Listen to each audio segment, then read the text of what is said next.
So, welcome to Political Science Live. Here I have the Green Party today. They're going to tell us a little bit about their party platform. So, Armando here, could you take it away from us? Hey, thanks, Jason. We're just going to be talking a little bit about the Trump's administration's zero-tolerance immigration policy today, which was put into enforcement on May 7, 2018 by the Department of Justice. The policy is towards illegal border crossing to discourage illegal immigration into the United States. Under the zero-tolerance policy, DOJ prosecuted all adults apprehended at the border crossing illegally, with no exception to asylum seekers or those with minor children. Prior administrations actually prosecuted illegal border crossings infrequently. Someone must have been human in that side or something. Yeah. Pretty much, man. It's crazy how they do it now. Crazy. Illegal border crossers who are prosecuted by the DOJ are detained in federal criminal facilities, while the children are not permitted in the detention facilities with the adults. They would be transferred to the care of the custody of the Department of Health and Human Services. Illegal border crossing is a misdemeanor for first-time offenders and a felony for anyone who has previously been denied admission, excluded, deported, or removed. Esther's going to tell us a little bit about the conditions that they lived in. Okay, so the living conditions immigrants have to go through is... I'm sorry, what's your name again? Esther. Oh, okay. Here we go. Okay, let's keep going. The living conditions immigrants have to go through is really inhumane, especially when it comes to children. They are taken into facilities and put into what looks cages. They lack beds, showers, and medical attention, meaning they go days without showering probably and sleeping on the floor. And what if they have a medical condition and they can't really seek attention for it? And you can only imagine what parents go through while they're looked as criminals and they have to think about their children and not knowing if they're getting fed right or if they're getting enough sleep, or it's sad. Very sad, very sad. And you guys said you have another caller calling in, right? Yeah, I believe Osvaldo's on the line. Okay, Osvaldo, we have you on the line here. You're welcome to Political Talk Live. Hi guys, my name is Osvaldo Rodriguez, and today I'm going to be talking a little bit about the history and how the zero tolerance policy isn't the only time this type of policy has been enacted in our country. Back in 1942, President Franklin D. Roosevelt signed Executive Order 9066 during World War II, which had Japanese and Japanese Americans detained and forcibly relocated to camps where they suffered brutal living conditions. They had to leave a lot of their possessions behind to go to an unknown camp where they didn't have much of a say in anything. This sounds a lot like the zero tolerance policy, where children are taken from their families and detained in harsh living conditions as well. History has shown us that these types of policies are a wrong way to deal with these types of situations. We continue to pursue these aggressive ways to deal with matters that should never escalate to such degrees as those have in the past. It's truly nasty and awful how we don't seem to learn from our past. Thank you so much for your time.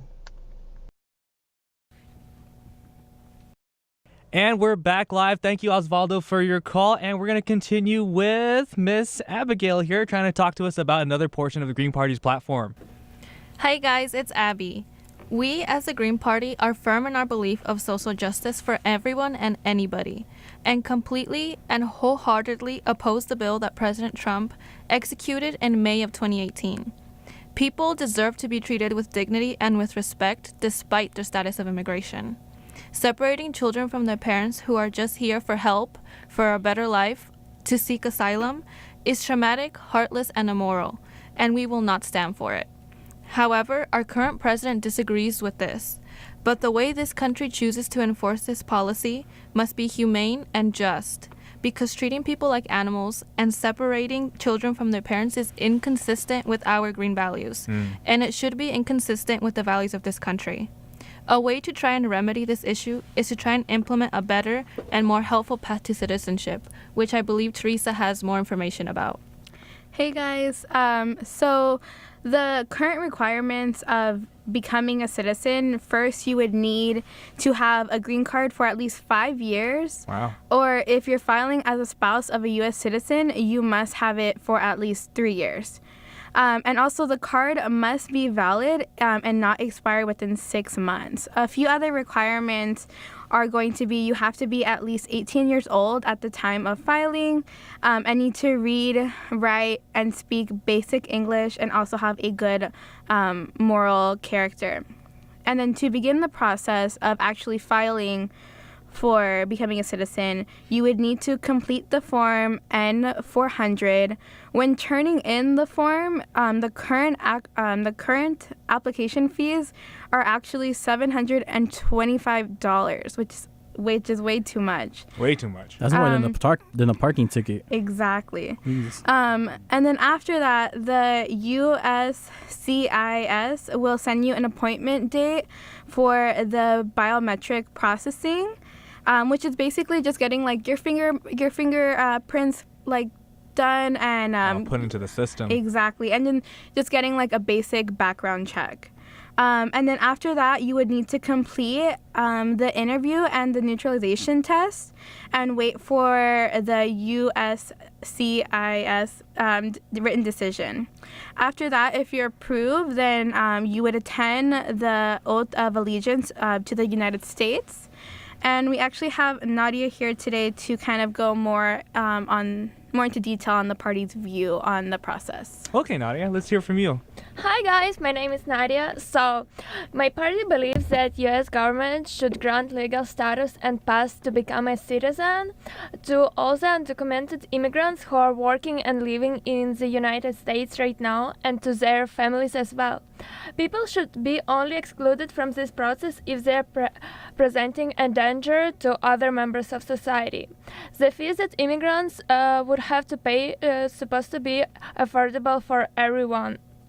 Furthermore, Green Party believes that status of permanent residence should be granted to refugees.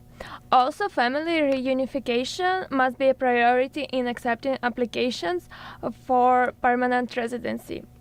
Green Party believes that unfair as that US allows to participate in green card only to certain people, and Green Party believes that immigration policy should promote fairness, non-discrimination, and family reunification. Thank you. Wow. Okay, so you gave us a lot to think about. So I know there's another half of your group coming in a little later. Is that correct? Okay, and I think they'll be going over other topics of your party platform. Well, thank you for having you guys in today, and stay tuned for our next half of the party coming up next. Thank you. Thanks. Thank you.